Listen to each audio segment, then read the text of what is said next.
and look for some old, seldom talked about hollow earth entrances. And of course, all the caves and all the access points have been dynamited or welded shut, and everything was pretty locked down. Again, he's former FBI agent, and he is the X-Man, is what he's known as. He said, I want to come back and talk to you about Antarctica and all the heads of state that are going there. And we're like, what's going on down there? We got to find out. So he gets to Antarctica, and long story short, they discover there in Antarctica. Now, this is in 1998, right? They discover there's bases under the ice. But then they found that there was this huge magnetic anomaly down there. But the magnetic anomaly is consistent with basically a 50-mile wide city, a metropolis down there. Wow. Of course, he teaches in the public school system, so if he started talking about this, from what I found out from a geometry teacher friend of mine, that you can lose your job over this one. We'll assume it's U.S. military, but we don't know for sure. But satellites over Antarctica discovered something under the ice, and it was a huge something. It was gigantic. We still don't know what it is. They still won't discuss it. It causes magnetic disturbances. The first territorial incursion committed by the Nazi Party in 1939, their takeover of Norwegian sovereign territory at the northern tip of Antarctica.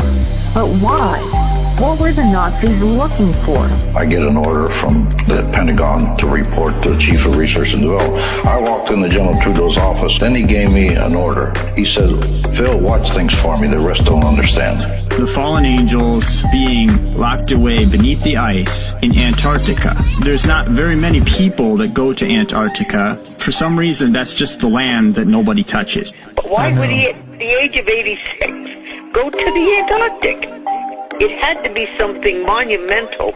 It had to be something that's really something that would change everything. Sometimes we use robots in the plants. Some of the plants we have are 50 or 60 acres under roof. We have a section of the plant we call recon, which is recontainerization. Stuff comes in from the train or comes in on we turned into like a journey to the center of the earth type thing, where there was actual physical entrance at the North Pole, and he went inside it and saw it, the land that time forgot.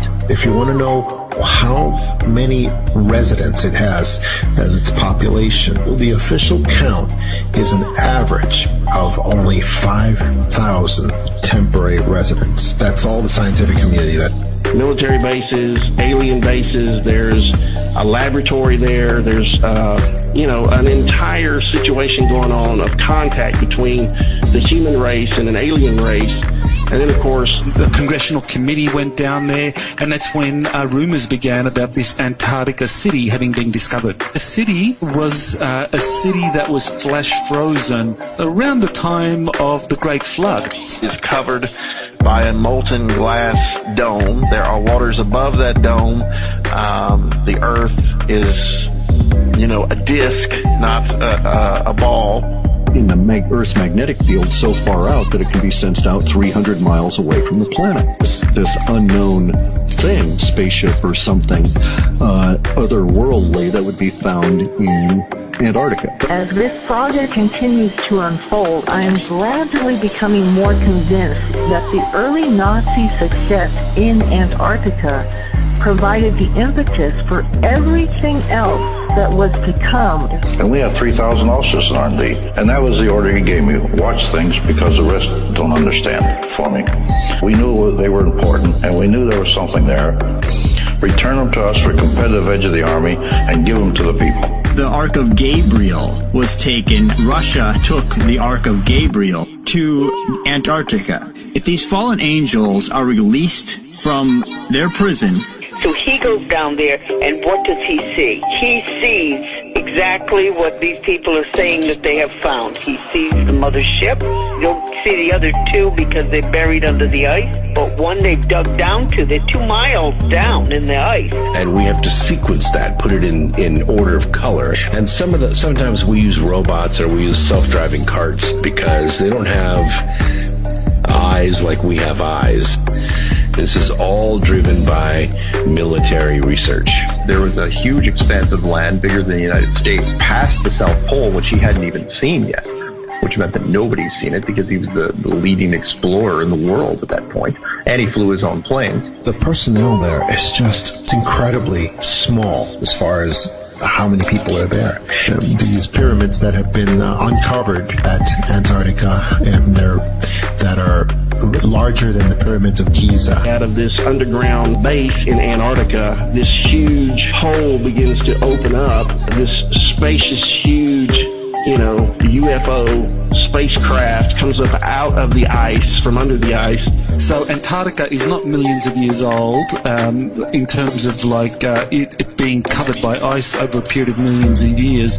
There were cities, or basically metropolises down in Antarctica. It was... Well, NASA says it's not, space agency says it's not, the government says it's not, and we've been told all this stuff, but, it just comes down to our own eyes and what we can prove.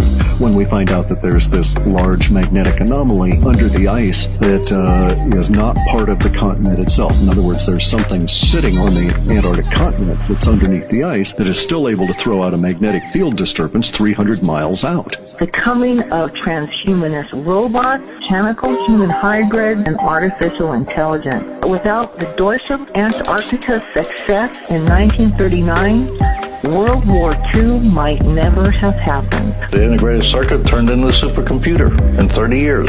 We were a little bit worried about that, like I told the general. What are we unleashing on the world, General? We don't know what this thing will end up. What if it integrates with the brain?